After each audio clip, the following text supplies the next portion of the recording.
Nous allons entrer dans le corps de logis, construit également au XIVe siècle. À la même époque que de Longchamp. Un petit peu après, quelques années après en fait. D'accord.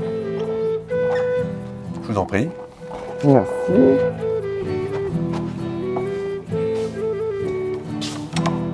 Ah, quels sont ces tableaux, Monsieur Richard? Alors ça, c'est Jean-Louis Richard de Maisonneuve, qui était député aux États généraux, donc qui a été convoqué à Versailles par Louis XVI, quand il y a eu les États généraux en 1789. Et cet aïeul a été notamment proscrit par Robespierre, donc parce qu'il était suspecté d'être ennemi de la République.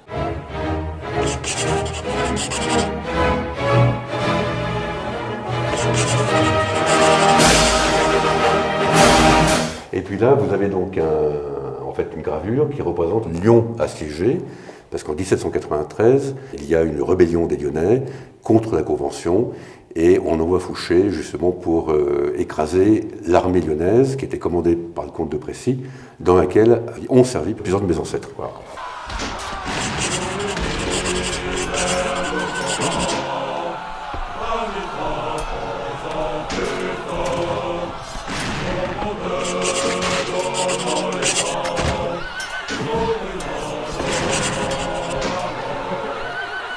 Antoine Grépeau et son fils Gabriel Quatrain Grépeau sont venus ici se retrancher, ils ont été dénoncés et on a envoyé un contingent pour les arrêter.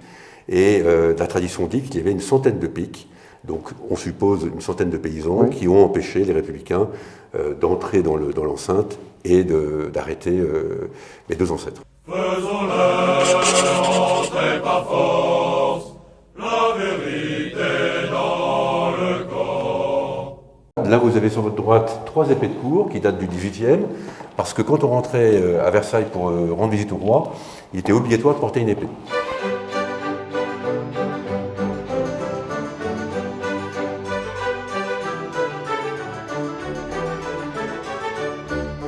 À votre gauche, vous avez une armure allemande qui date du XIXe siècle, qui est une reproduction.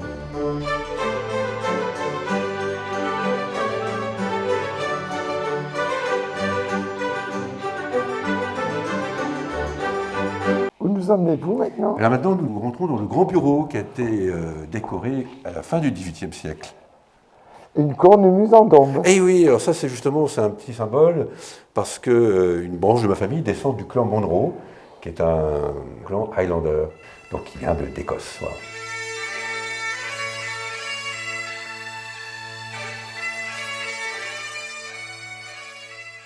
Et là-bas, il y a un portrait sur la droite. Oui, ce portrait, c'est une photo du comte de Paris, avec qui j'ai passé un week-end en 2005 chez des amis dans le sud-ouest, et c'est un rappel d'un week-end assez émouvant.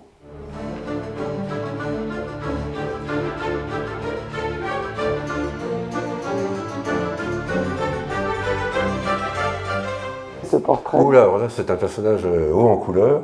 C'est mon aïeul Charles-François Richard, qui a été en fait combattant dans l'armée contre-révolutionnaire à Lyon, dans l'armée du comte de Précy en 1793, pour défendre Lyon. Et puis, comme l'armée a été décimée par Fouché, il s'est caché et a retourné sa veste, si on peut dire, puisqu'il est rentré dans les armées de la République. Puis il a fait toutes les campagnes d'Italie, il a été nommé colonel de la Légion de Napoléon, et c'est devenu ensuite un très grand industriel dans le Forêt.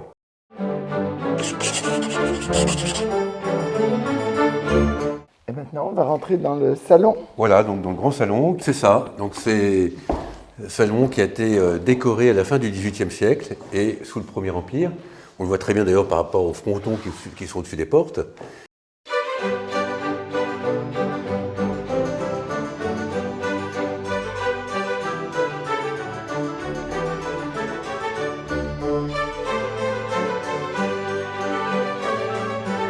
Ce salon n'a pas toujours été une pièce de réception, puisque c'était une salle de justice au Moyen-Âge, puisque le Montelier avait ce privilège donc de basse, moyenne et haute justice.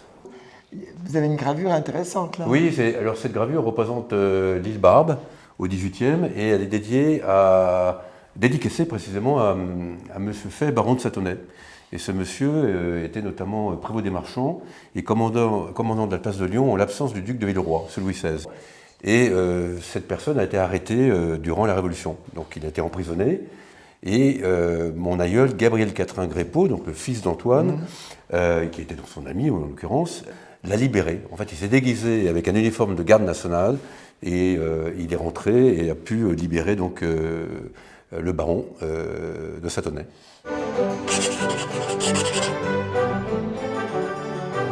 Vous avez un petit portrait sur la gauche? Oui, alors ça c'est le portrait du maréchal Suchet, qui était maréchal de l'Empire, et qui est issu d'une famille de soyeux lyonnais, donc assez connue. Vous avez d'ailleurs le cours Suchet à Lyon. Et mon aïeul, Charles-François Richard, a servi sous ses ordres durant toutes les campagnes d'Italie. Ils sont devenus d'ailleurs amis. C'est grâce à lui que mon aïeul a été sauvé, puisqu'il était proscrit par Robespierre. Donc c'est maréchal Suchet qui a levé la proscription.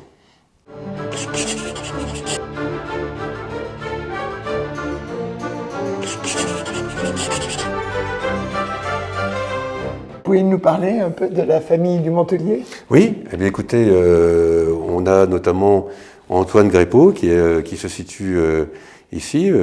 Antoine Grépeau, donc, qui était avocat et conseiller secrétaire du roi au Parlement de Lorraine et donc qui a acquis la seigneurie du Marquisat un petit peu avant la Révolution en 1781. Donc il est devenu seigneur de ce fief. Il a beaucoup agi pour l'agriculture, notamment en Dombes, et son fils Gabriel Catherine a pris ensuite la suite. Puis la famille Sétain, donc la petite fille d'Antoine Grépeau, épouse mon aïeul François-Jules Richard. Pardon. Voilà. Les successions se font par les femmes? Alors, les successions se font par les femmes depuis au moins 6 siècles. Il n'y avait pas de descendants mâles, donc il fallait trouver des successeurs. Donc il y a eu une série de familles assez importantes qui se sont succédées jusqu'au XVIIIe.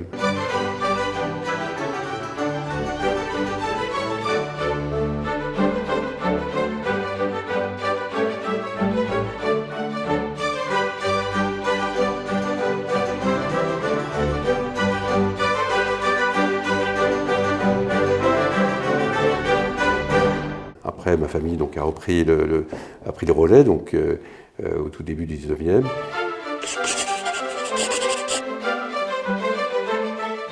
La propriété est sortie de la famille en 1984. Donc pendant 19 ans, c'est sorti de la famille et j'ai repris en 2003. Voilà. La joie de vous installer dans le château de vos ancêtres. C'était très très émouvant parce que c'est un rêve d'enfance qui s'est réalisé.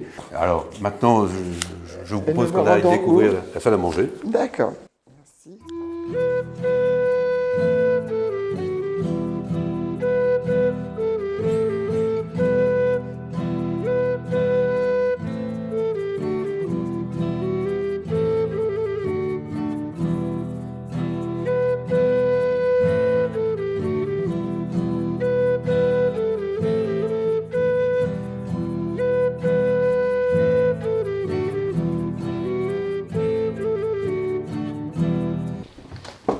Et maintenant, nous arrivons dans la salle à manger. Voilà, c'est la salle à manger du château, qui n'a pas toujours été une salle à manger, puisque ça a été aussi une salle de justice au Moyen-Âge.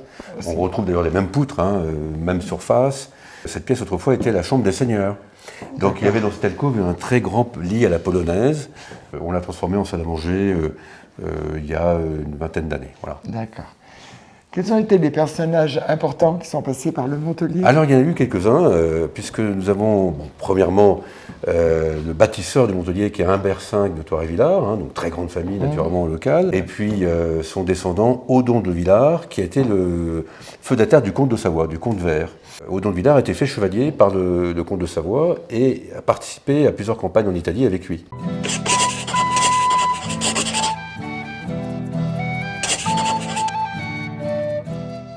Ensuite, nous avons eu Jacqueline de Montbel, épouse de l'amiral de Coligny, donc connue quand même dans l'histoire de France. L'amiral et cet ami d'Henri IV, donc protestant, chef des Huguenots, amiral de France, et malheureusement assassiné à la Saint-Barthélemy à la fin du XVIe siècle.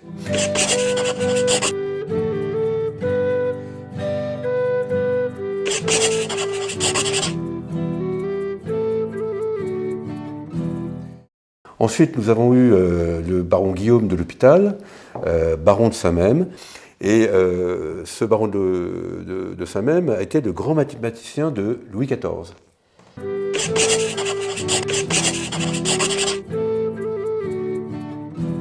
Voilà, donc les grandes personnalités. Après, je ne vais pas parler de mes ancêtres qui étaient des gens tout à fait simples, hein, donc et normaux. Et voilà.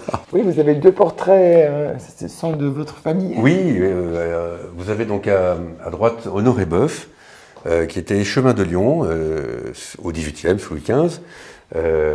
Cet homme était un homme assez fortuné à l'époque, recteur de l'Hôtel-Dieu, seigneur de Curis, donc il y a un château à Curis au Mont-d'Or, et à sa gauche vous avez sa fille Pierrette, Boeuf de Curis. Pierrette est l'épouse d'Antoine Grépeau. Donc Pierrette est enterrée dans notre caveau familial à Lyon. En revanche, son mari, Antoine Grépeau, lui, est enterré dans l'église du Montelier, dans la chapelle de droite, parce que, figurez-vous que tous les seigneurs du Montelier se faisaient enterrer dans cette chapelle.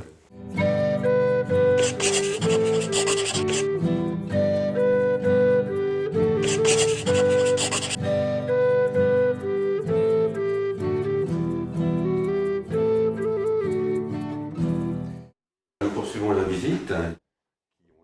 Puis je vais vous laisser avec Marion qui va vous parler de la vocation du château. Enchanté. De même. Alors expliquez-moi ce que la vocation du château actuellement. Eh bien, nous essayons de faire en sorte que la vocation ne change pas depuis 700 ans. C'est-à-dire qu'au début, les châteaux médiévaux n'étaient pas construits pour quelques privilégiés, mais bien au contraire, c'était des lieux de vie très importants. C'était un petit peu l'équivalent de la place du village ou de la place de la mairie. Donc la première fonction était de protéger et la deuxième de fédérer. Par la protection, bien évidemment, c'était la protection de l'envahisseur, mais c'était aussi fédérer le village, fédérer les habitants, créer des moments de joie. Et souvent, les basses-cours, eh bien, c'était des lieux un petit peu de commerce où on organisait des foires. C'était aussi le supermarché, en quelque sorte, du secteur, puisqu'il y avait tous les animaux. Et c'est là eh bien, où on avait le potager, les œufs, et divers aliments. Et on créait aussi beaucoup de fêtes. Hein. Le Moyen-Âge était assez joyeux, contrairement à ce qu'on peut croire, hormis les périodes de guerre. Et c'est ce que nous essayons de recréer quand on fait des événements. Par exemple, pour les Journées du patrimoine, cette année, nous avons eu 2000 visiteurs. Et nous avons organisé un marché de producteurs, organisé également des activités. Donc, il y avait un atelier d'enluminure, des combats de chevaliers. Et ce sont des moments de joie qui sont indispensables pour fédérer les habitants du secteur, pour leur montrer comment on vivait autrefois, et puis aussi pour créer des souvenirs indispensables qui sont, à mon sens, le terreau de nos civilisations. Et pour sauvegarder le château dans toute son Tout à fait. identité. Tout à fait. D'accord. Nous vous remercions. Je vous en prie, avec plaisir.